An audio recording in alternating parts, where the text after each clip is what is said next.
Por supuesto que para nosotros los creyentes la resurrección es importante. La vida de Cristo perfecta demuestra que Él es el Cordero sin mancha. Su muerte representa que Él fue el sacrificio dado por el Padre para el perdón de pecados. Pero su resurrección es el sello de la obra de Cristo y es importante porque gracias a su resurrección es que podemos ser perdonados y limpiados. Un Cristo muerto no salva a nadie, pero un Cristo vivo es capaz de perdonar los pecados. Para la fe cristiana, la resurrección es fundamental, es la piedra de toque, es el fundamento. La resurrección para un creyente es el punto medular de nuestra fe. Toda fe y toda doctrina dependen de que Jesucristo haya resucitado. Todo lo que yo creo de la Biblia depende de que Cristo haya resucitado. Todo lo que ha sucedido en mi vida y todo lo que espero a futuro depende de que Cristo haya resucitado. El apóstol Pablo dice, de hecho, que si Cristo no resucitó, vana es nuestra fe. La palabra significa hueca, sin sentido. Y la resurrección tiene y ocupa un lugar muy importante en nuestra fe. De hecho, hoy celebramos que resucitó y para nosotros es Día del Señor. ¿Sabían que eso es lo que le dio nombre a nuestro día domingo? Cuando vamos a la Biblia se refiere al domingo como el Día del Señor. Los apóstoles se reunían en el Día del Señor. Tomaban la celebración de la Santa Cena en el Día del Señor. El apóstol Juan en Apocalipsis dice que él estaba en el Día del Señor cuando recibe la revelación del Apocalipsis. Esto se refiere al domingo como hoy. Por eso no me equivoco al decir que un día como hoy, exactamente, hace 2 milenios, Jesucristo se levantó. Al principio los padres de la iglesia empezaron a llamarle a este día así, el Día del Señor, al domingo. El Día del Señor. Tenía otro nombre, el día domingo, se llamaba el Día del Sol, pero por los creyentes comenzó a llamársele el Día del Señor, Dies Dominicus, el Día del Señor en latín. Después, con el tiempo, simplemente se le llamó Dominicus, de donde viene nuestra palabra para el nombre de este día, domingo. Su origen de este nombre, día domingo, es el Día del Señor. Gracias a Dios que se llama así nuestro día y que no es como en inglés, donde se perseveró en el nombre del sol, adoración al sol. Pero cada vez que tú dices domingo, estás refiriéndote al día del Señor, porque eso es lo que significa. Y se le llamó Día del Señor porque Jesucristo resucitó en este día. Para nosotros, nuestra fe depende de eso, de que Él resucitó. Sin embargo, cuando hablamos de la obra de Cristo, siempre resaltan la cruz y la resurrección. Y creemos en ambas. Creemos en la muerte en la cruz, el viernes celebramos esto, creemos en la resurrección, lo estamos celebrando hoy. Sin embargo, la Biblia enseña que hay un tercer elemento que es igual de importante que la muerte y que la resurrección. Y ese elemento que está en medio, en 1 Corintios 15:3, el apóstol Pablo dice que Cristo murió por nosotros conforme a las Escrituras, fue sepultado y resucitó al tercer día conforme a las Escrituras. El apóstol Pablo menciona 3 momentos: la muerte, la sepultura y la resurrección. La mayoría de las personas celebra la muerte, los cristianos celebramos la resurrección y casi todo el mundo se olvida de la parte del medio, la sepultura. De hecho, la gente no le da importancia a la sepultura. Incluso los creyentes no le damos la importancia y la relevancia a la sepultura que la Biblia le da, porque creemos que la importancia está en la muerte y en la resurrección. Sí, pero el Evangelio, según 1 Corintios 15:3, dice que el Evangelio también consiste en que fue sepultado. Y la sepultura es importante porque valida lo que sucedió el viernes. Es decir, porque murió realmente, fue sepultado. La tumba, la sepultura valida, hace válido lo que sucedió el viernes a las 3 de la tarde. Murió. Y como realmente murió, entonces fue sepultado. La sepultura valida la muerte. Pero no solo valida la muerte, la sepultura también valoriza la resurrección. Le da valor a la resurrección porque el que se levantó el domingo era alguien que realmente estaba sepultado. La resurrección del domingo tiene sentido porque el que se levantó no era alguien que estaba en un estado de inconsciencia o simplemente dormido o sedado. No. La resurrección tiene valor porque se la da el hecho de que el que se levantó el domingo estaba en la sepultura por 3 días. De modo que la sepultura valida la muerte, pero valoriza la resurrección. Creo que en nuestros días se da muy poco o nada de importancia a la sepultura. Piénsenlo, los que ejecutan los viacrucis, ¿qué es lo que representan? La muerte. Se olvidan de la sepultura, se olvidan de la resurrección. Hoy no están simbolizando que Jesucristo se levantó, no les importa. Les importa celebrar y reproducir la muerte, pero eso no lo fue todo. Incluso nosotros estamos aquí y entendemos que Cristo fue sepultado, pero no le damos la importancia que merece. Al menos no le damos la importancia que la Biblia le da. Somos indiferentes a la sepultura. Esta parte de en medio como que nos desinteresa, como que creemos que no es importante, como que creemos que es una pieza extra, pero está en el Evangelio, tanto su muerte como su sepultura, como su resurrección. Y hoy quiero hablar de la sepultura de Cristo, porque la sepultura de Cristo le da valor a la resurrección. Y creo que la sepultura es importante, no solo como un hecho histórico, un hecho milagroso, como veremos en un momento más, sino que la sepultura es importante porque, como dije, en primer lugar, es parte esencial del Evangelio. Pablo dice que el Evangelio consiste también en la sepultura. Además, la sepultura fue el cumplimiento de una profecía. Que Cristo estuviera sepultado cumplía la profecía de Salmo 16:10, donde David, refiriéndose a uno de sus descendientes, dijo: no dejarás mi alma en el Seol, hechos en la tumba, ni permitirás que tu santo vea corrupción. Obviamente David sabía que esto pasaría porque Dios se lo había prometido en 2 de Samuel 7, que uno de sus descendientes viviría eternamente y reinaría eternamente. Así que David llegó a la conclusión de que su descendiente resucitaría, y así fue. Así que el hecho de que Cristo estuvo en la tumba cumple la profecía de Salmo 16. La sepultura también es importante porque fue parte de la predicación apostólica. En Hechos 2, en Hechos 3, en diversas partes de Hechos, los apóstoles predicaban no solo la muerte y la resurrección, predicaban también la sepultura. Ellos no se brincaban la sepultura, ellos hablaban de ella porque era parte de la predicación. De hecho, cuando los apóstoles predicaban esto, la gente podía evidenciar, ir directamente a la tumba y ver que estaba vacía. Creemos que también la sepultura de Cristo es importante sobre todas las cosas por esto, y escuche, porque la sepultura es una realidad espiritual en todos los creyentes. Escuche, todos los que hemos creído en Cristo Jesús hemos sido sepultados con Él. Y esto es una realidad espiritual. No solamente hemos muerto con Él y resucitado con Él, hemos sido sepultados juntamente con Él en el bautismo. Dice Romanos 6:4, porque somos sepultados juntamente con Él para muerte por el bautismo, a fin de que andemos en vida nueva. Lo mismo dice Colosenses 2:12, fuimos sepultados con Él en el bautismo, en el cual fuisteis también resucitados con Él mediante la fe en el poder de Dios que le levantó de los muertos. ¿Se fijan? Para nosotros, que Cristo fue sepultado, puesto en una tumba, es trascendente porque nos identificamos con eso en nuestra realidad espiritual.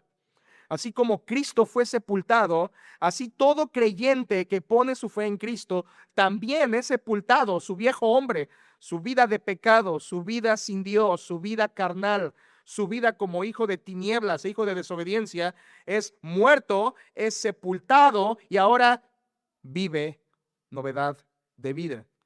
La sepultura es importante, tan importante que Dios quiso que cada creyente simbolice esta sepultura.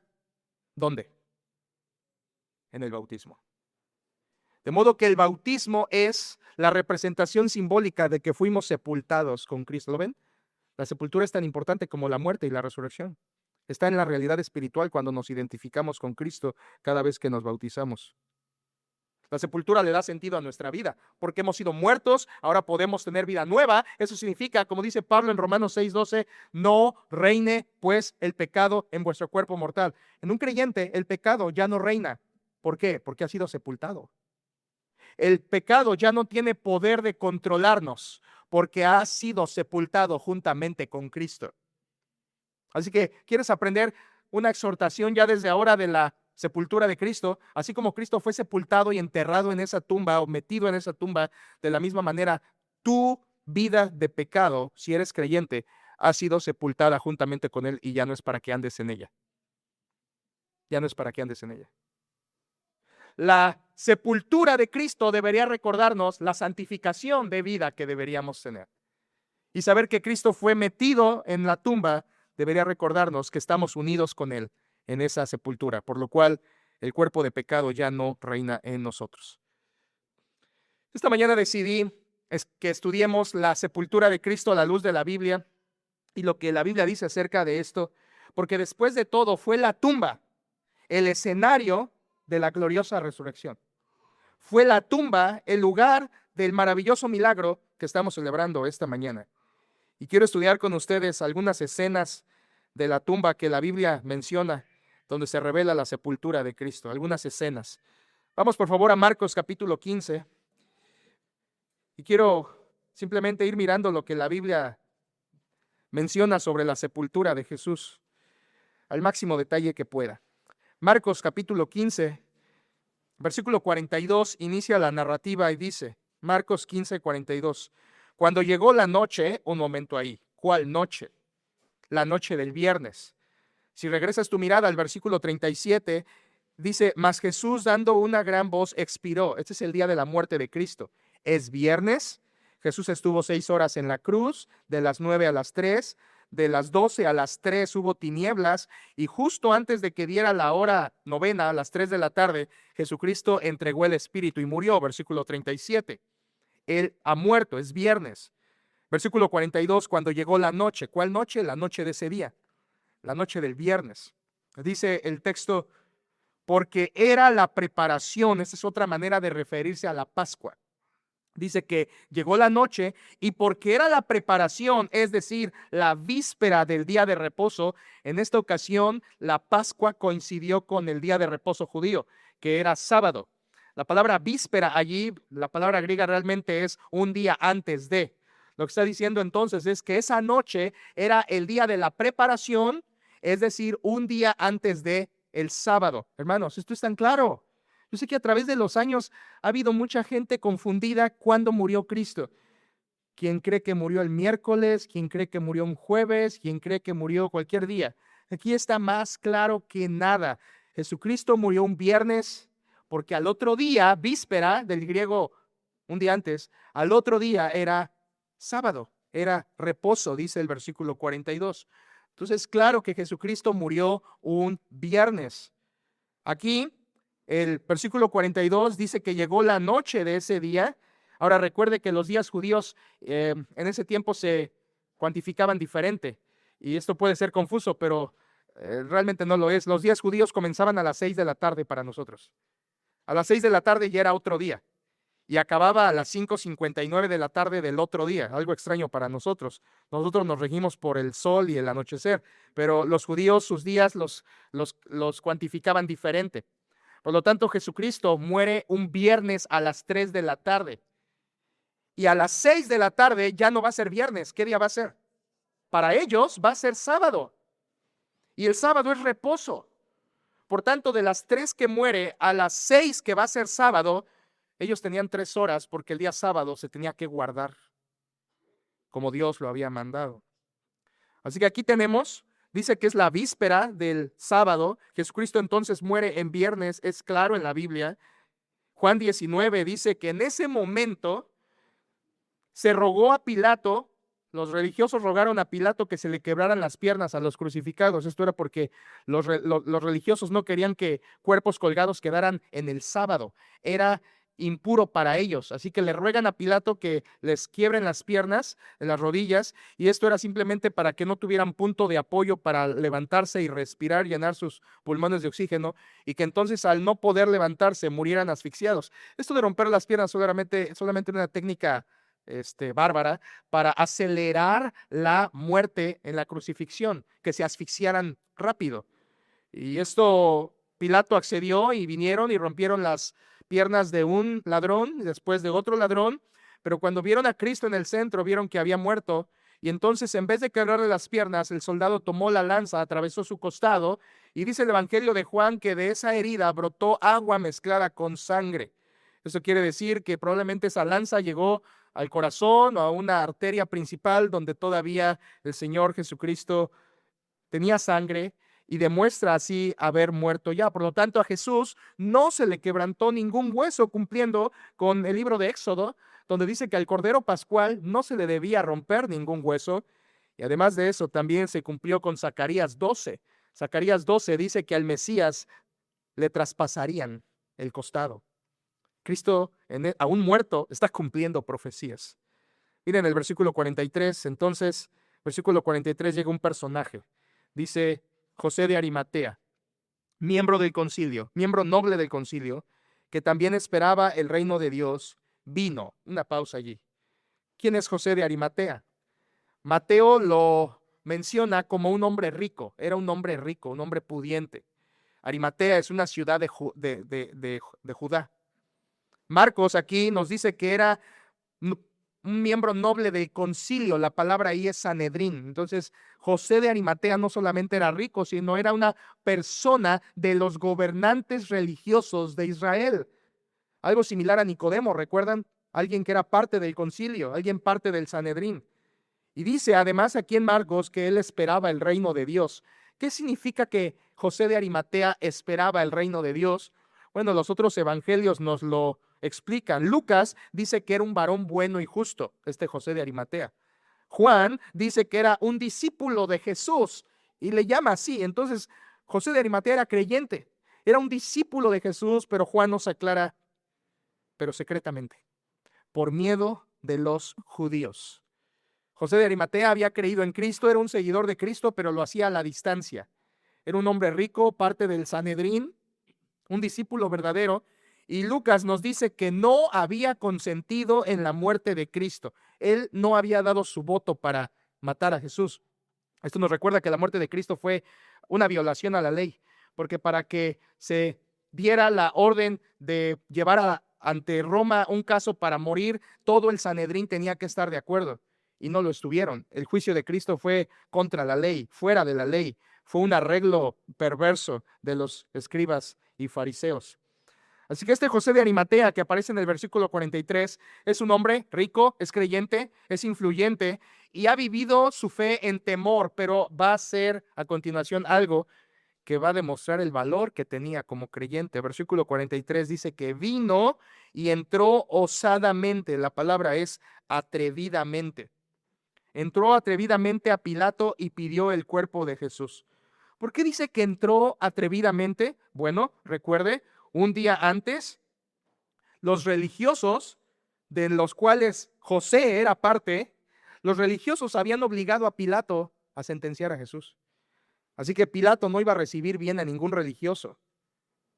José de Arimatea se exponía a recibir un rechazo de Pilato. Además, si José de Arimatea iba y pedía el cuerpo de Jesús, era muy probable que los otros religiosos miembros del concilio lo atacaran, lo censuraran, lo criticaran e incluso lo expulsaran. Por eso Marcos nos dice que entró osadamente o atrevidamente a Pilato y dice el versículo 43, pidió el cuerpo de Jesús. Recuerde, todo esto está pasando de las 3 de la tarde a las 5:59, básicamente menos de 3 horas que esto está pasando. ¿Por qué José de Arimatea pide el cuerpo de Jesús? ¿Por qué? Aquí está la respuesta. Porque es un acto de amor profundo de José de Arimatea hacia su Señor. Él quiere tener el cuerpo de quien ama. Él quiere tener el cuerpo de su Señor y darle una sepultura honrosa.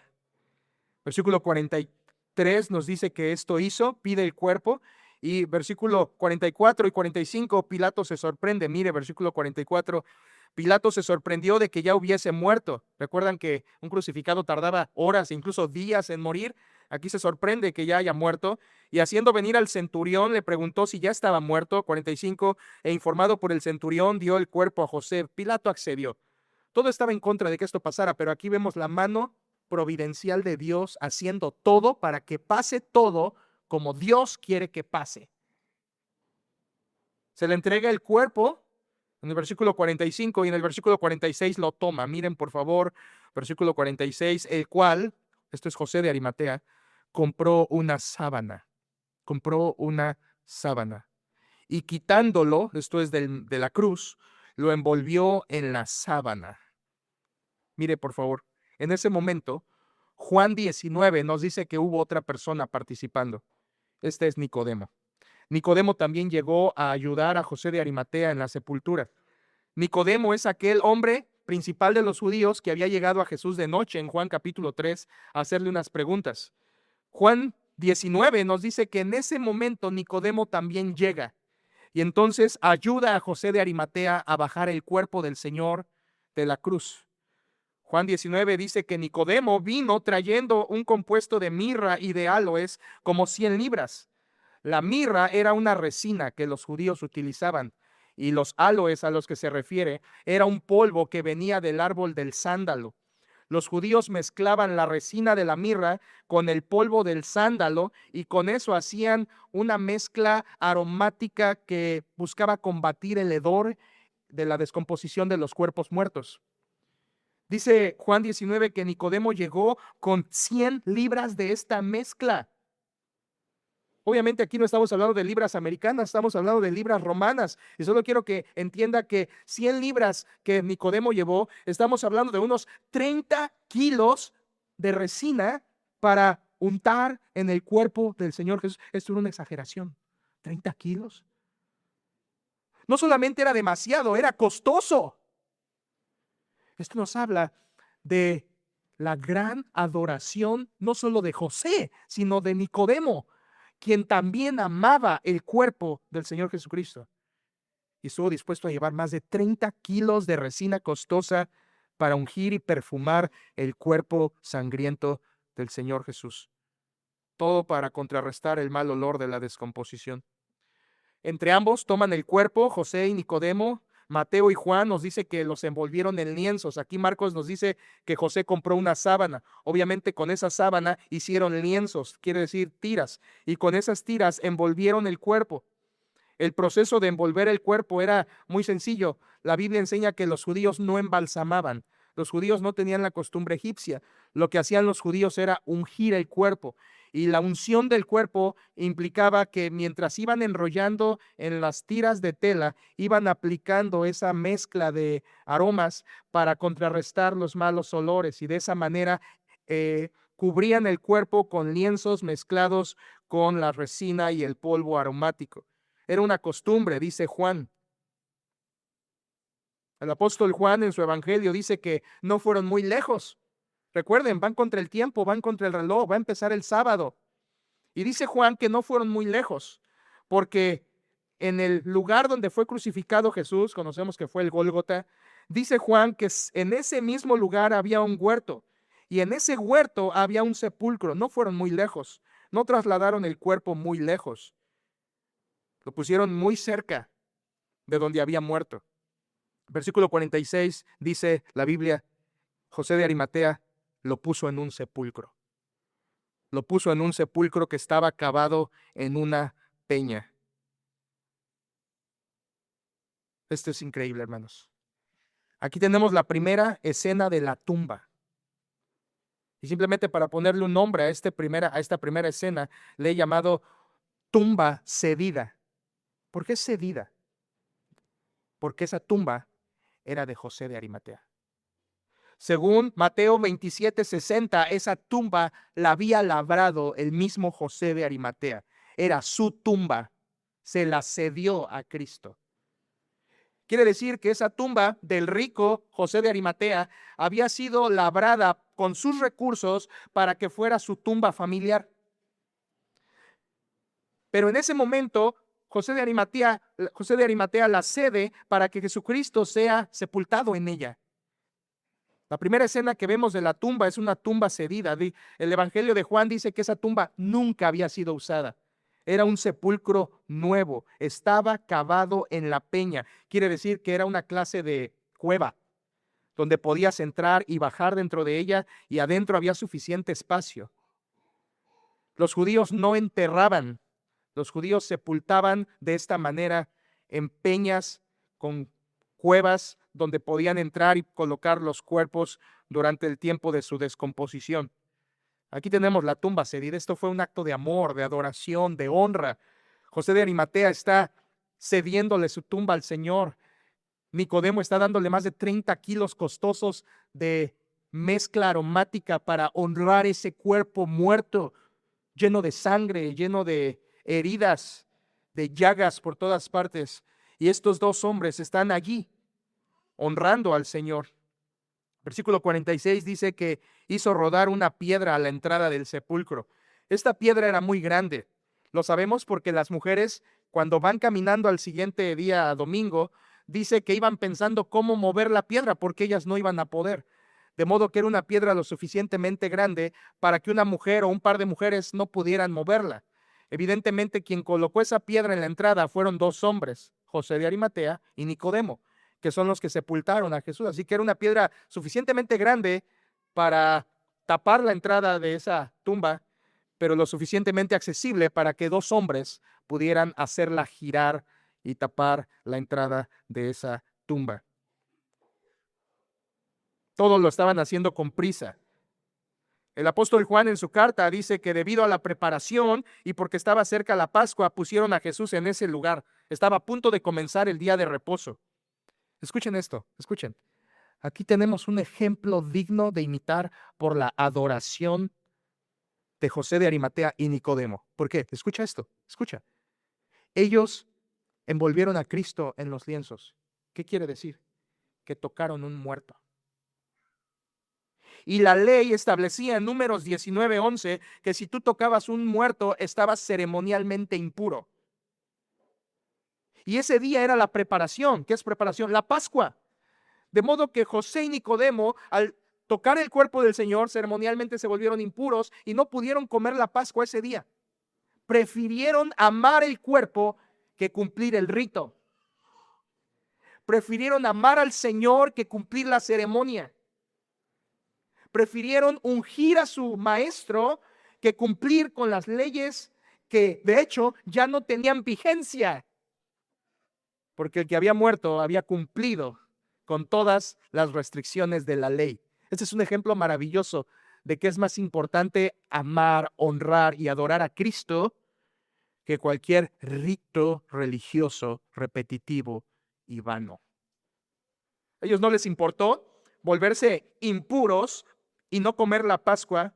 Yo creo que ellos amaron al Señor, eligieron bien, fueron excluidos del ritual, pero fueron incluidos en la adoración. Fueron excluidos del ritual, pero fueron incluidos en la adoración. Aquí tenemos la primera escena, una tumba cedida, y esto fue un acto de adoración y honra. Había ahí compañía, versículo 47, algunas mujeres. Versículo 47, y María Magdalena y María, madre de José, miraban dónde lo ponían. Esto es importante. María Magdalena estaba allí. María Magdalena tenía un pasado muy oscuro, usted lo sabe, los evangelios lo narran. Y allí había al menos dos mujeres. Y es muy importante que mencione esto Marcos, porque las primeras que van a ir al sepulcro el domingo, ¿quiénes van a ser? Mujeres. Y por aquellos que creen y defienden en oposición a la Biblia, que Jesús no resucitó y que realmente las mujeres fueron a otra tumba equivocada y que no sabían cuál era y llegaron a otra falsa que no era la de Jesús y la encontraron vacía porque no era la de Jesús, esto destroza totalmente esa mentira, porque ellas estaban presentes cuando José y Nicodemo introdujeron el cuerpo de Jesús en la tumba. Ellas sabían dónde era. Ellas no eran ignorantes. Ellas sabían cuál tumba era la correcta y el domingo fueron a la tumba correcta. Allí estaban ellas. El Evangelio de Lucas dice que ese día se fueron y prepararon más especias aromáticas y ungüentos y descansaron el día de reposo. ¿Y saben cómo va a iniciar el domingo? Ellas yendo a querer ungir al Señor en el cuerpo en una tumba. Aquí yo veo adoración de José, de Nicodemo y de estas mujeres. Pero hay una segunda escena, no solamente la tumba cedida. Hay otra escena y quiero que me acompañe a Mateo 27, por favor. Mateo 27 y vemos una segunda escena de la sepultura de Jesús. Estamos solo tratando de ver todo lo que la Biblia dice de la sepultura del Señor. Y en Mateo 27, versículo 61, Mateo 27, 61, ahí recogemos la misma historia en el mismo punto, versículo 61. Y estaban allí María Magdalena y la otra María sentadas delante del sepulcro. Es donde dejamos la escena anterior en Marcos. Y versículo 62 continúa y dice, al día siguiente, ¿cuándo es esto? Si Jesús murió un viernes a las 3 de la tarde y de 3 a 6 lo sepultaron, al siguiente día se está refiriendo obviamente al sábado. Al sábado. Es sábado. Las mujeres están descansando, todos están guardando el sábado, ya se comió la Pascua y ahora están en día de reposo.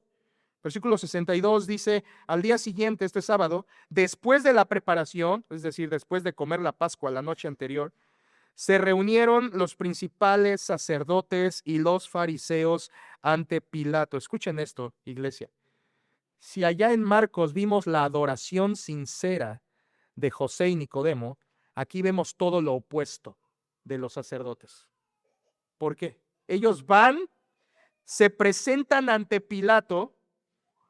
Mateo 18, por ejemplo, Juan 18, 28 dice que ellos el viernes no entraron al pretorio para acusar a Jesús para no contaminarse y poder comer así la Pascua. Estos mismos religiosos, el viernes, 2 días antes, no entraron con Pilato porque no querían contaminarse. Pero aquí entran, es sábado, están entrando.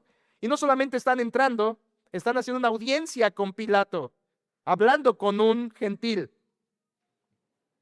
¿Qué están haciendo los religiosos aquí? Entiéndelo, ellos están violando su propia ley, porque era sábado. Ellos están planeando algo, lo vamos a ver, ellos están organizando algo, ellos están tomando audiencia con alguien y ellos van a ejecutar su plan y de hecho ellos van a caminar porque aún en el día sábado los judíos tenían un límite de pasos que tenían que dar en el sábado. Estos judíos religiosos sacerdotes están rompiendo todo eso. Están rompiendo su propia ley, pero no por adoración, sino por hipocresía, por odio, por rencor a Jesús. Miren el versículo una vez más, versículo 62. Al día siguiente, que es después de la preparación, se reunieron los principales sacerdotes, los mismos que habían matado a Jesús, y los fariseos ante Pilato. Y versículo 63 dice, diciendo, ¿cuál era su mensaje? ¿Qué querían? ¿Cuál era su petición? Versículos 63 y 64. Señor, refiriéndose a Pilato, nos acordamos que aquel engañador dijo, viviendo aún, después de 3 días resucitaré. Manda, pues, que se asegure el sepulcro hasta el tercer día, no sea que vengan sus discípulos de noche y lo hurten y digan al pueblo, resucitó de entre los muertos, y será el postrer error peor que el primero. Estos son los religiosos, hipócritas. Están rompiendo su propia ley, su ritual externo solamente es una hipocresía que ellos usaban cuando les convenía. Y aquí no les convenía guardar su ley, así que la rompen. Entran con Pilato y le piden algo. Pero antes de pedirle, se refieren a Cristo como un engañador. ¿Puedes ver el odio todavía?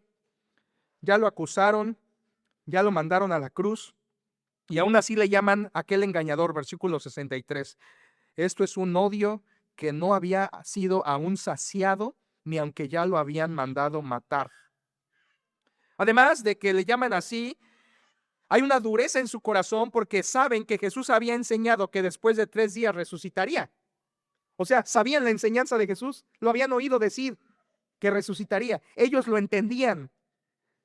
El problema de los duros de corazón no es su entendimiento, no es que sean lentos de entendimiento, no es que sean torpes. El problema de los duros es que no quieren creer. Ellos entendían, pero no querían creer. Y así es la dureza de corazón. No es que no entiendan la Biblia, es que no la quieren. Aquí los religiosos no solamente ofenden la memoria del Señor porque le llaman engañador, sino que sabiendo la profecía de que sería levantado al tercer día, intentan detenerla. Versículo 64, manda pues que se asegure el sepulcro hasta el tercer día. Un odio que no murió con la cruz. Ellos seguían odiándolo. ¿Qué están pidiéndole a Pilato? Le están pidiendo básicamente 2 cosas. Uno, que asegure la tumba. Y la forma de asegurar la tumba era colocando algunas cuerdas enfrente y sellando con un sello de cera caliente donde imprimían el logotipo o la impresión en esa cera caliente de la autoridad de Pilato. Ese es el sello al que se refiere que que mandara cerrar, sellar la tumba. Era algo así como certificar que estaba cerrada. Era una manera política de asegurar algo para que nadie lo tocara. Para que entendamos mejor, era como acordonar la tumba y asegurarla para que nadie se acercara siquiera. Escuchen, estos religiosos tienen miedo. Tienen miedo. Miedo de que el cuerpo de Jesús no aparezca. Miedo de que se divulgue que ha resucitado. Ellos tienen miedo. ¿Y saben qué me recuerda a eso? Me recuerda a Génesis 3. Adán y su mujer tuvieron miedo solamente después de pecar. Esta clase de miedo es consecuencia de pecado y ellos tienen miedo porque están en pecado, son hipócritas, son duros, son inicuos, odian, tienen envidia y mandaron matar a Jesús. Su miedo les lleva a aliarse con Roma una vez más, como lo habían hecho el viernes. Se hacen alianza con Pilato, que era romano, para certificar esa tumba como cerrada. Y en segundo lugar, lo que hicieron, además de sellarla, era poner una custodia. Es la palabra griega que está ahí. Pilato les dice que tienen una guardia, versículo 65. Pilato les dijo, ahí tenés una guardia. La palabra griega es custodia. Un grupo de soldados encargados de vigilar. Ellos eran básicamente centinelas. No eran cualquier clase de soldados, eran centinelas. Centinela quiere decir un velador de la batalla, alguien que estaba experto en no dormirse. Un velador oficial, un centinela. Pilato le dice, ahí tienes esta guardia, esta custodia. Por supuesto, ellos eran encargados de vigilar la tumba y que no pasara nada, que nadie entrara, que nadie violara el sello que se estaba poniendo. Y eran soldados expertos en disciplina nocturna. Eran soldados expertos estrictamente entrenados para no dormir y vigilar como centinelas lo que se les encargaba. En trabajos de soldados como estos, si fallaban en su tarea, ellos eran castigados con la muerte. Dormirse en horas de trabajo para ellos literalmente era mortal. Mortal. Esta es la clase de soldados que Pilato mandó a la tumba. El versículo 64 termina con las palabras de los religiosos y dice, y será el postrer error peor que el primero. Esto simplemente quiere decir, Pilato, haz esto por favor, para que no se empeoren las cosas. Pon censura a la tumba para que no para que no se empeoren las cosas. Aquí tenemos una segunda escena de la tumba. No solamente una tumba cedida, aquí tenemos una tumba censurada. Una tumba censurada. Los religiosos quisieron censurar esa tumba. Nadie entra, nadie pasa, séllenla y pongan guardias. Una tumba censurada. En la tumba cedida vemos honor y adoración de José y Nicodemo. En la tumba censurada vemos la hipocresía y la dureza de los religiosos. Ellos querían certificar la tumba realmente que estuviera tan cerrada que nadie la pudiera siquiera acercarse a ella, que no pudiera ser manipulada por nadie. Pero gloria a Dios, esa tumba fue manipulada. No por hombre, sino por Dios. Porque todos los sellos que el hombre puede ponerle a algo no son nada delante del poder de Dios. Y Dios va a manipular esa tumba. Dios va a abrir esa tumba. Vemos cómo los planes humanos siempre fracasan contra los planes de Dios. De modo que tenemos una tumba cedida, tenemos una tumba censurada y en tercer lugar, acompáñenme a Juan capítulo 20, por favor. Juan capítulo 20.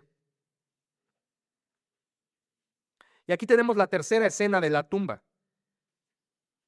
La tumba, la sepultura es tan importante como la muerte y como la resurrección.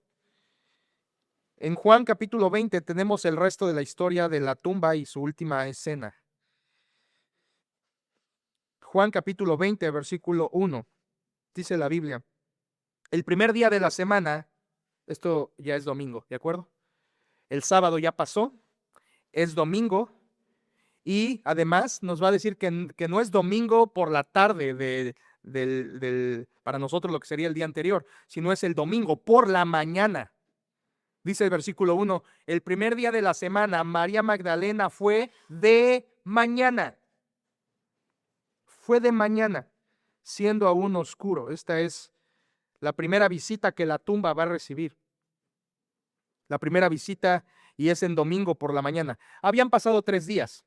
Ahora solamente quiero decir esto rápido, no es el tema, esto es prácticamente todo otro mensaje, pero Jesucristo estuvo en la tumba 3 días. Estuvo unas horas del viernes, estuvo todo el sábado y estuvo unas horas del domingo. Y el domingo por la mañana resucitó. Jesucristo estuvo 3 momentos de 3 días antes de resucitar. Pero cuando la Biblia dice que Él estaría 3 días, no significa que iba a estar 72 horas. Significa que iba a estar una parte de 3 días. Y así fue. Estuvo 3 días del viernes, estuvo todas las horas del sábado y estuvo las primeras horas del domingo. Y por la mañana del domingo, Él resucitó. Quien no entiende este hebraísmo, pone la muerte de Cristo en miércoles. Porque si supuestamente Él muere en miércoles, entonces realmente hay 3 días y 3 noches hasta el domingo. Pero eso descuadra totalmente la narrativa bíblica. Porque la Biblia dice que el miércoles Jesús les dice a sus discípulos, está vivo, y el miércoles les dice a sus discípulos, dentro de 2 días se celebra la Pascua y el Hijo del Hombre será arrestado. Es el miércoles cuando Judas va y presenta su oportunidad para arrestar a Cristo y traicionarlo. Eso es el miércoles, eso pasa el miércoles. Así que definitivamente Jesucristo no murió el miércoles. Él murió el viernes y lo que significa que Él estaría en el corazón de la tierra 3 días y 3 noches no es un asunto literal, es un hebraísmo. Quiere decir, una parte de esos días estaría en la tumba y así fue. Unas horas del viernes, todo el sábado y unas horas del domingo. Su muerte tocó 3 días, eso era lo importante. Que muerto tocara 3 días y así fue. Por lo tanto, aquí en versículo 1 dice que ya es domingo. Es domingo. Y una vez más, ahí el versículo 1 dice que estaba María Magdalena. Marcos nos dice que estaba María Magdalena y además María, la madre de Jacobo, y también Salomé. Eran 3 mujeres realmente. Y llegaron ahí con especias, nos dice Marcos. Escuchen, esto es interesante. Estas mujeres van el domingo por la mañana, ha pasado el sábado, prepararon los ungüentos, van esperanzadas en encontrar a un cuerpo ¿qué? Muerto. Ellas no están esperando encontrar a un Cristo vivo. Ellas llevan ungüentos esperando encontrar un cuerpo sangriento todavía y en descomposición. ¿Qué es esto? Esto es importante. ¿Qué? ¿Eran duras de corazón como los fariseos? No. Pero Jesús ya les había dicho que Él iba a resucitar y se los dijo muchas veces. ¿Por qué no entendieron que Él había resucitado y para qué llevan especias? ¿Cuál era el problema de estas mujeres? Bueno, es muy fácil. El problema de estas mujeres es el mismo que de nosotros. Sabemos las cosas. Mentalmente las entendemos. Pero en el fondo somos duros de corazón para entender lo que está escrito. Piénsalo, estas mujeres son como nosotros. Jesús ya se los había dicho, se los había prometido, se los había repetido. Ellas lo habían oído. Hasta cierto punto lo habían entendido. Pero había dureza para creer. Ellas van y siguen pensando que van a encontrar un cuerpo muerto. Así somos nosotros. ¿Ya sabemos lo que dice la Biblia? ¿Ya hemos visto que es verdad? ¿Ya hemos entendido lo que Dios dice? Y aún así somos duros para creer. Por eso que en Lucas Jesús reprendió tan duro a los que iban camino de Emaús porque no habían creído la escritura que Él les había explicado. Cuando esto pasa y las mujeres van al sepulcro, Mateo dice que antes de eso hubo un terremoto. Mateo nos dice que hubo un terremoto. Este es el segundo terremoto durante la obra de la redención, esos 3 días. El primer terremoto fue al momento de que Cristo muere. Dice la Biblia que hubo un terremoto ahí a la hora novena exactamente. Ese terremoto pudo haber sido masivo, pero aquí Mateo nos dice que era un terremoto limitado. Ese terremoto Dios lo permitió únicamente para que la tierra y la piedra fueran removidas. Descendió un ángel del Señor, descendió del cielo, removió la piedra con ese terremoto, se sentó sobre la piedra ese ángel. Dice la Biblia que el aspecto de este ángel era como un relámpago centelleante, un centello de luz este ángel. La Biblia dice que de miedo los guardias, los centinelas, los que habían puesto Pilato, de miedo temblaron. Misma palabra para referirse al temblor de la tierra, se refiere para el temblor de los custodios. Temblaron de miedo y dice el Evangelio, se quedaron como muertos.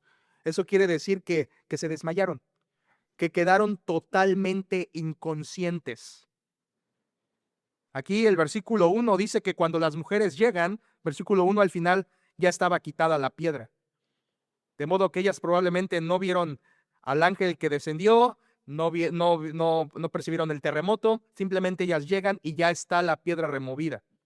Probablemente les tocó ver a los soldados tirados, desmayados, no lo sabemos, no importa. Pero cuando ellas llegan, versículo 1, la piedra del sepulcro ya estaba quitada. ¿Por qué quitó Dios la piedra de la puerta o de la entrada de la tumba del sepulcro? No para que Jesús saliera. Jesús no necesita ayuda para salir. Dios quitó la piedra del sepulcro para que las mujeres y los discípulos pudieran entrar rápidamente y sin problemas. Me fascina pensar que ningún incrédulo vio a Jesucristo resucitado. ¿Lo notan? Dios hizo que los soldados se desmayaran. Nadie, ningún incrédulo vio a Jesucristo resucitado. Nadie. Ningún fariseo, ningún escriba, ni Pilato, ni el pueblo, ni la multitud. El Cristo resucitado solamente se presentó a los suyos. Y eso me recuerda a lo que dice Hebreos capítulo 9, que donde dice que Cristo volverá una vez más, pero sin relación con el pecado, para salvar a los que le esperan. Esto es el arrebatamiento de la iglesia. Cuando Cristo venga y arrebate, nadie le verá. Solo arrebatará a los suyos porque Él vendrá sin relación con el pecado, tal como fue en su resurrección. Ningún incrédulo le vio resucitado. Y si tenía Dios que desmayar a algunos para que ni lo vieran, lo hizo. Porque la revelación del Cristo resucitado era exclusiva de los que creyeron en Él. Y solo los que creyeron en Él. Por supuesto, un día los incrédulos verán al Cristo resucitado, pero será demasiado tarde. Apocalipsis capítulo 1 dice que todos los linajes de la tierra, cuando le vean, harán lamentación por Él. Y cuando le verán, cuando venga en su segunda venida en gloria, para reinar y juzgar este mundo, simplemente le verán y segundos después morirán de juicio de Dios sobre ellos. Pero ningún incrédulo vio a Jesucristo resucitado, solamente creyentes. La tumba centelleó, resplandeció de luz, no solo por la presencia del ángel, sino porque en ese momento estaba pasando un milagro donde Dios el Padre levantaba de la muerte a su Hijo. Es por eso que aquí está la tercera escena de la tumba. Y le llamé simplemente tumba centelleante. Por la centella, el resplandor del ángel y del milagro. Estaba vacía, pero estaba centelleante. Estaba vacía, pero brillaba a causa del evento que acababa de pasar allí. María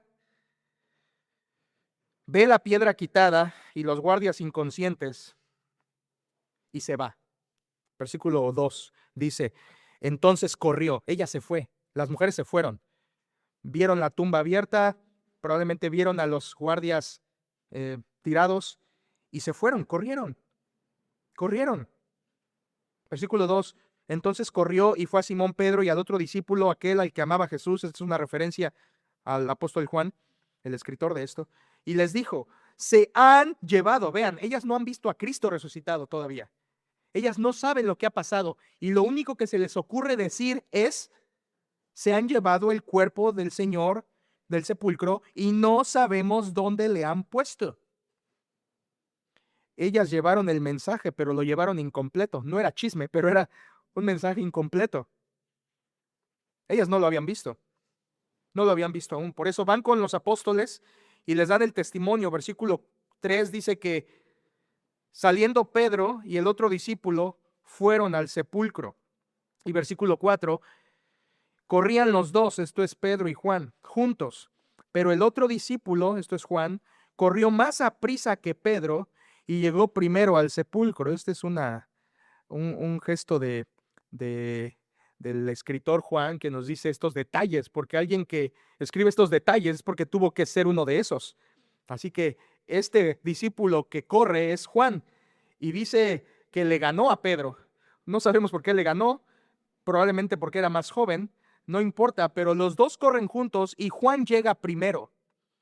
Y al llegar Juan al sepulcro, después de oír a las mujeres, versículo 5, se asoma al sepulcro, Juan, versículo 5, y bajándose a mirar, vio los lienzos puestos allí, pero no entró. Esto es importante, escuchen. Juan se asoma y versículo 5 dice que vio los lienzos puestos allí. Los lienzos habían sido las tiras de la sábana con que habían envuelto a Jesús. Pero la construcción griega de esa frase quiere decir que los lienzos estaban colocados tal y como se habían puesto con el cuerpo de Jesús, pero sin el cuerpo de Jesús. Esto es que la venda todavía tenía las curvas de la forma del cuerpo, pero aplastadas porque allí ya no estaba el cuerpo. Esto Dios lo permite porque es una evidencia de la resurrección muy importante. Si el cuerpo hubiera sido robado, no le quitas las mantas ni la sábana de encima, te lo llevas con todo y todo, ¿no? Si hubiera sido un asalto, lo robas con todo y todo. Pero esto no fue un robo, esto fue una resurrección. Y lo que hizo Jesucristo, si no me está entendiendo, lo que hizo Jesucristo es al resucitar, simplemente traspasó los lienzos, dejando la forma de los lienzos tal y como estaban, pero sin cuerpo adentro.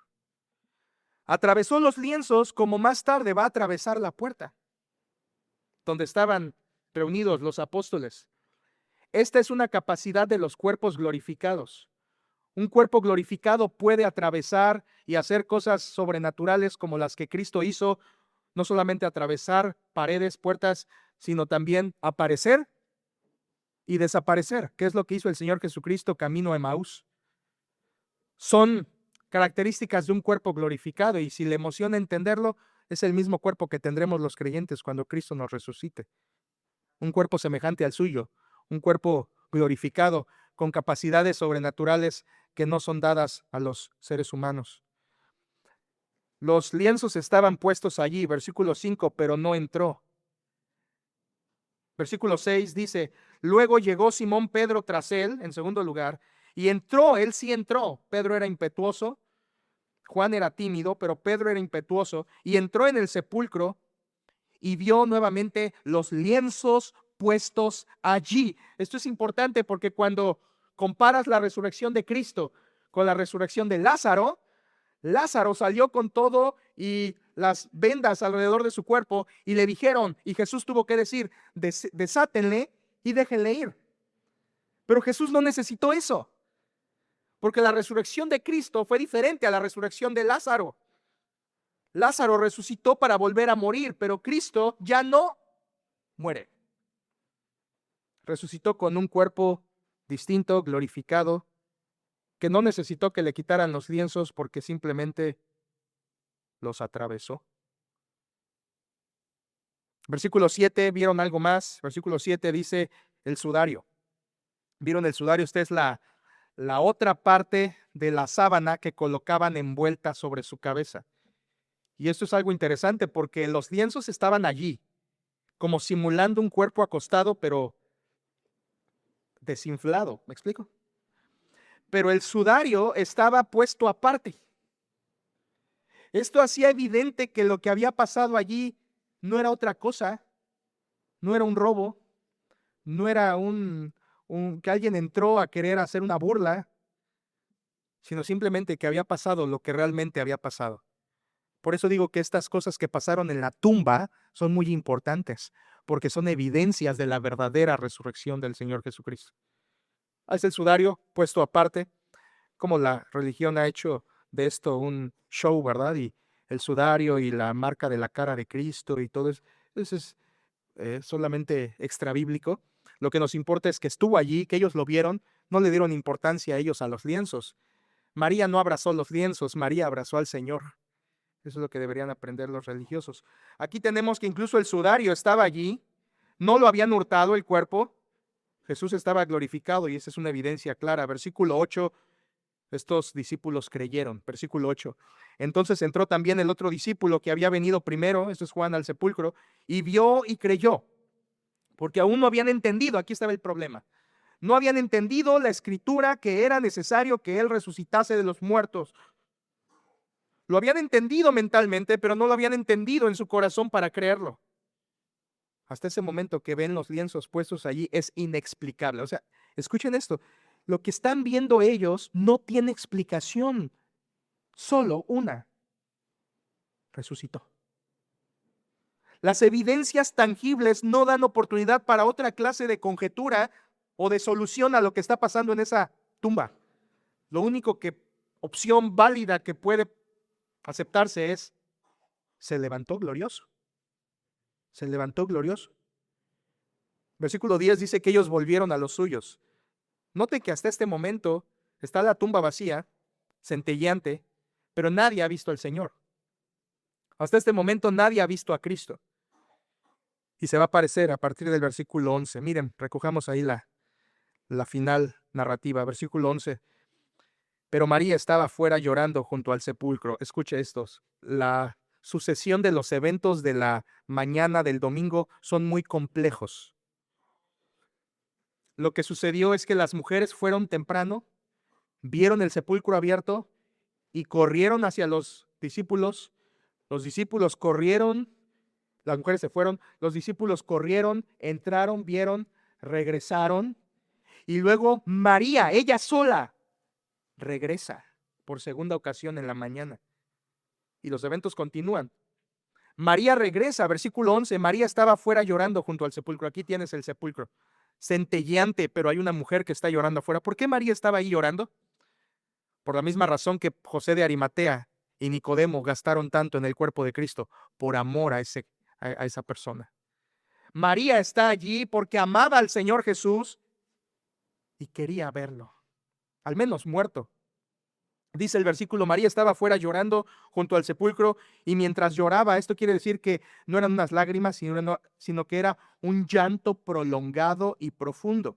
Dice el versículo: se inclinó para mirar dentro del sepulcro. Está en la puerta. María está en la puerta del sepulcro llorando. Asoma para adentro y ve algo. Versículo 12. Y vio a dos ángeles con vestiduras blancas, que estaban sentados el uno a la cabecera y el otro a los pies, donde el cuerpo de Jesús había sido puesto. Ya habían bajado estos ángeles a abrir el sepulcro, mover la piedra, pero aquí ya no están afuera, aquí están dentro del sepulcro. Uno donde había estado la cabeza de Jesús y el otro sentado donde habían estado los pies de Jesús. Al parecer, por lo que vemos en este versículo, María no entendió que eran ángeles. Así como en un momento más no va a entender que es Jesús el que le está hablando. María en este momento lo leemos y pareciera que está ciega, pero no es que está ciega. Hay al menos tres cosas que le nublan la visión. Número uno, literalmente las lágrimas. Una mujer que está llena, una persona que está llorando abundantemente, las lágrimas en sus ojos no le permiten ver bien. En segundo lugar, su corazón está roto. Su corazón está emocionalmente, hay confusión mental. ¿Dónde está mi Señor? ¿Qué ha pasado? El dolor emocional, las lágrimas que le cubrían los ojos. Y en tercer lugar, el recuerdo de que ella esperaba ver a un Cristo sangriento, atravesado, muerto y maloliente. Esos elementos hicieron que María no distinguiera. Así que ve a los ángeles, no distingue que son ángeles. Simplemente versículo 12 dice que estaban ahí los ángeles, y versículo 13 hay un diálogo. Los ángeles le dijeron a María: mujer, ¿por qué lloras? Les dijo: porque se han llevado a mi Señor y no sé dónde le han puesto. María no entiende que son ángeles. Versículo 14 dice: cuando había dicho esto, se volvió. Escuchen esto. Ella está en la puerta de la tumba. Ve hacia adentro y ve a los ángeles y tiene este diálogo. No sé dónde está mi Señor. No sé dónde le han puesto. ¿Se fijan? Ella sigue buscando un cuerpo. Ella sigue llorando por un cuerpo. Pero el versículo 14 dice que se volvió. Esto quiere decir se volteó. Y al voltearse, versículo 14, vio a Jesús que estaba allí. Primera aparición. Mas no sabía que era Jesús. Una vez más, sus lágrimas, su confusión mental, su corazón quebrado y los recuerdos de un cuerpo flagelado no le dejaron entender lo que estaba pasando realmente, que era Jesús. Versículo 14, no sabía que era Jesús. Y hay un diálogo, versículo 15. Jesús le dijo, mujer, ¿por qué lloras? Misma pregunta que le hicieron los ángeles. Y esto siempre es así en la Biblia, ¿eh? Un ángel no dice otra cosa que Dios no diga. Porque un ángel es un mensajero de Dios. Y un ángel siempre dice lo que Dios dice. Y el único ángel que no hizo lo que Dios quiso fue Satanás. Pero fuera de él y los demonios, todos los verdaderos ángeles dicen lo que Dios dice. Y en el versículo 13 los ángeles dijeron, ¿por qué lloras? En el versículo 15 Jesús le dice, mujer, ¿por qué lloras? ¿A quién buscas?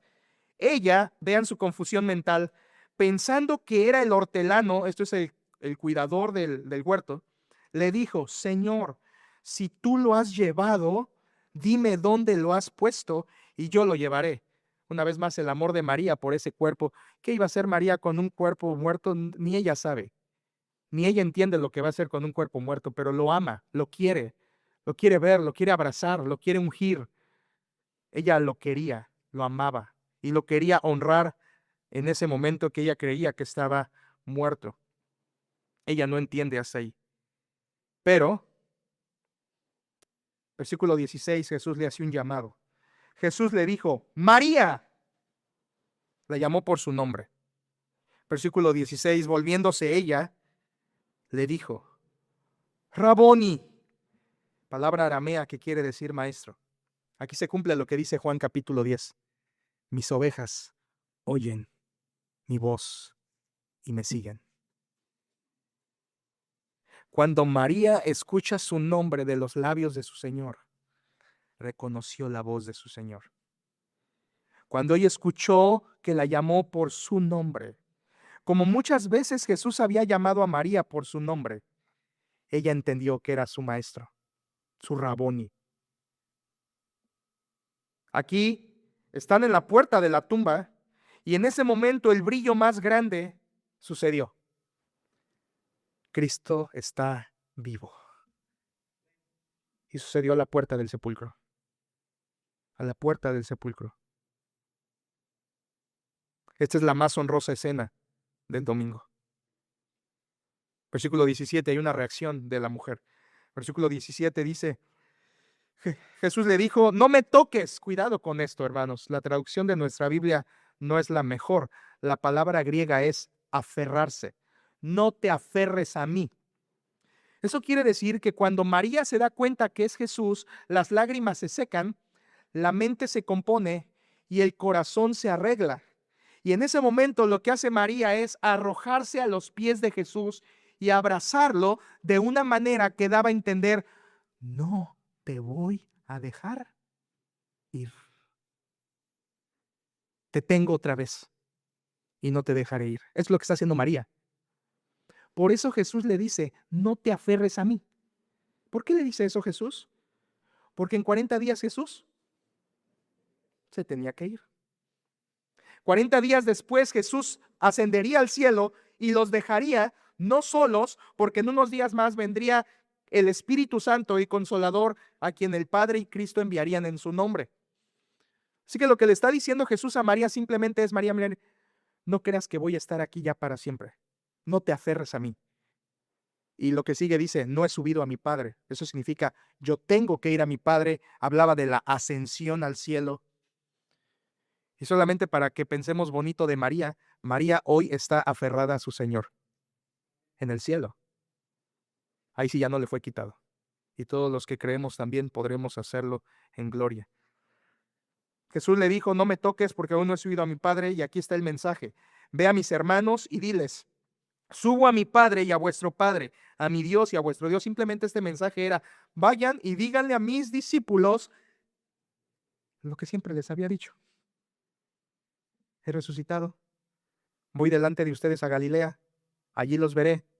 porque iré al Padre. Esto el Señor se los había dicho muchas veces, muchas veces. Incluso la principal de ellas fue la última noche, ahí en el aposento alto, en Juan 14, que les dijo Jesús: ¿sabéis a dónde voy? ¿Y sabéis el camino? Y el discípulo le preguntó: Señor, no sabemos. Si no sabemos a dónde vas, menos sabemos el camino. Entonces Jesús arranca con las palabras más hermosas de Juan 14, versículo 16. Yo soy el camino y la verdad y la vida. Y después de esos versículos, los discípulos le dicen: ya entendimos, vas al Padre, ya entendemos. Pero la agonía de la cruz y la confusión de la tumba vacía no les dejaban ver claramente estos hechos con fe. Así que Jesús le manda a la mujer y le dice: dile a mis discípulos, no. Dile a mis siervos, no. Dile a mis hermanos. Primera vez que Jesús les llama hermanos a sus discípulos. Nunca les había llamado así. Les había llamado discípulos, les había llamado siervos, incluso les había llamado amigos.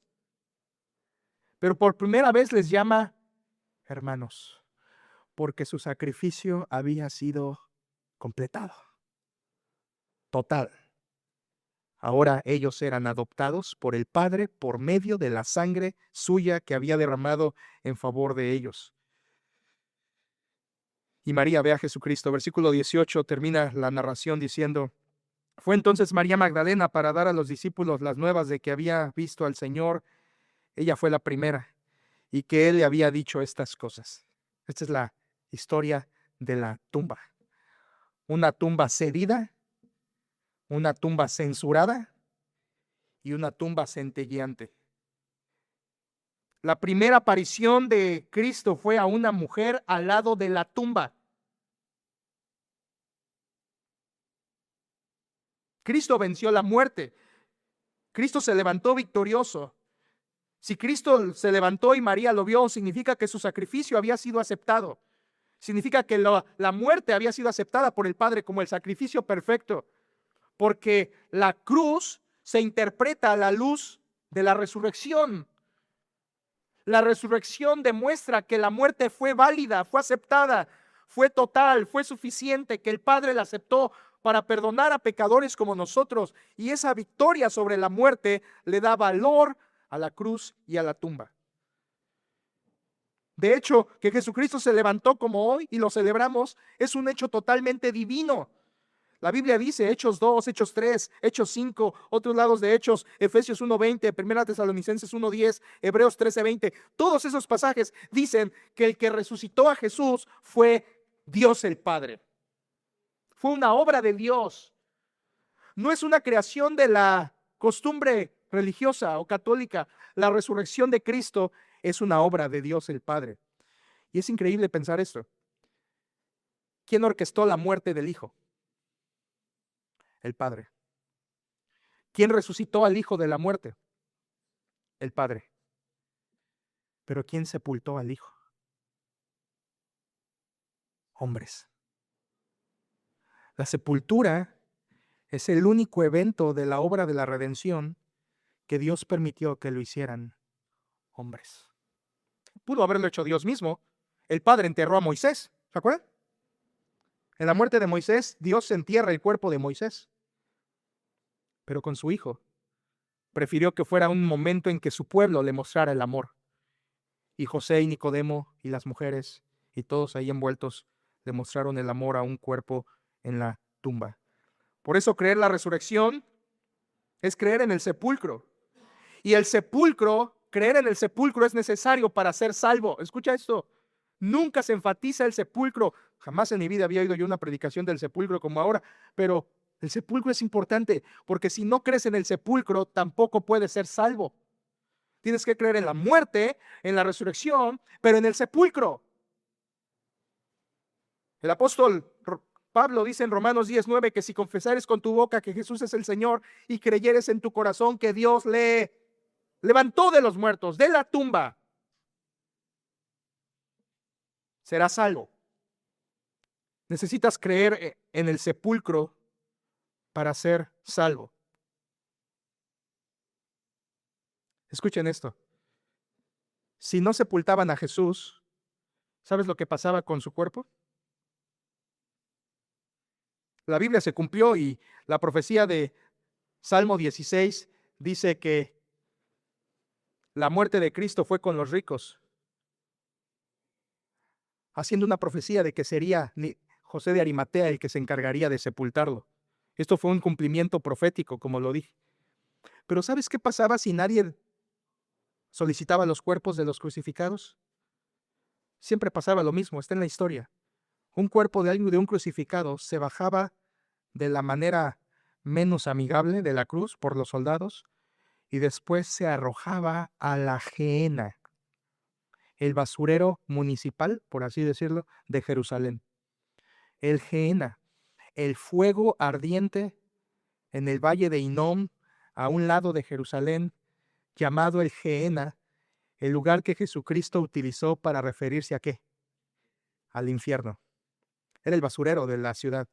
Todos los crucificados terminaban en el Gehenna, pero Cristo no. Con los ricos fue en su sepultura. ¿Por qué no merecía el Gehenna? Porque Cristo venció. Porque no hubo pecado en él. Y si tú después de este mensaje crees en su sepultura y en su resurrección, déjame terminar con algunas alegrías. Si tú crees en eso, entonces quiero recordarte que tú también resucitarás.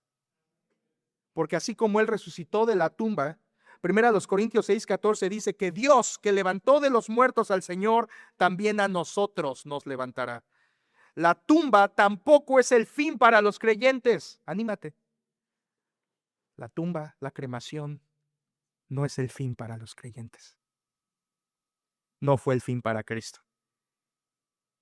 Y creemos que si vivimos con Él, también creemos que viviremos con Él. Nuestra tumba también un día será ocupada, hermanos. Pero nuestra tumba también un día quedará vacía cuando Cristo nos llame. Esta es la historia de la tumba de Cristo, la sepultura y todo lo que la Biblia dice. Una tumba cedida, una tumba censurada, una tumba centelleante. En la tumba cedida vimos la adoración y la honra. En la tumba censurada vimos la hipocresía y la dureza. En la tumba centelleante vimos el milagro y la victoria. Los creyentes tenemos ya la muerte vencida gracias a Cristo. Es una tumba vacía, hay esperanza. Oremos. Padre, delante de tu palabra nos deshacemos después de que ella nos expone lo que sucedió aquellos días. Quedamos asombrados del control divino, del control soberano, de los detalles, de la profecía cumplida, del control providencial, de los hechos que cualquier necio podría decir que eran casualidades, pero sabemos que fue tu palabra cumplida en cada detalle de la muerte, la sepultura y la resurrección de tu Hijo. Señor, esta mañana al estar delante de estos pasajes vemos que la tumba brilló. La tumba brilló por el que se levantó allí. Y a metros de la piedra de la entrada, el glorioso Cristo se mostraba vivo a una mujer deshecha. Señor, haz que estas palabras que acabo de predicar generen fe en los corazones de tus hijos para traer esperanza, consuelo, alivio, fortaleza, ánimo, nuevas fuerzas, esperanza futura, gloria futura, gozo aún de los que han partido y confianza en el día de nuestra muerte. Ayúdanos a que nuestra fe en el Señor Jesucristo crezca al haber mirado las escenas de la tumba, del sepulcro, y permite que nuestro corazón sea consolado y ayudado a vivir en este mundo de manera que te agrada. Oh Señor, cuán perfecta es tu palabra cuando se expone delante de nosotros. De verdad hace nuestro corazón arder. Yo te quiero pedir finalmente por aquellos que están aquí y saben de la cruz, saben de la tumba, saben de la resurrección, pero no han creído, no han abrazado estos hechos, no lo creen con arrepentimiento y fe. Siguen en su pecado, viven sus vidas, luchan con vicios, con problemas, con pecados, y todo eso es porque no han creído, ni han venido arrepentidos delante de ti.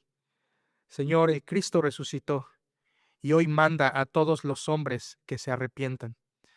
Yo te pido por los que están aquí y oyen un año más un mensaje de resurrección y siguen sin arrepentimiento. Yo te pido que los llames fuertemente y que tu Espíritu haga la obra y que quebrante sus conciencias y que doblegue sus corazones y que los humilles para que crean en ti, que entiendan que no necesitan un ritual dominguero, que no necesitan una ceremonia dominical, que necesitan adorar a Cristo. Señor, hazles entender a quienes están aquí y lo necesitan, que no vale el venir aquí. No queremos que estén en la iglesia, Señor, queremos primero que estén en Cristo. Ayúdales y trae la convicción de pecado. Y gracias por Cristo, gracias por la muerte, gracias por la tumba y gracias por la resurrección gloriosa. Hoy la recordamos y nos llenamos de ella de esperanza, de confianza y de ánimo. Te amamos, Señor, y queremos ser como Nicodemo y como José de Arimatea, adorándote, como María, amándote, y líbranos de ser como los religiosos duros e hipócritas. Padre, ayúdanos a que este día sea glorioso para ti en nuestra vida. Todo eso te lo pedimos con gratitud y celebración en el nombre de Cristo Jesús. Amén.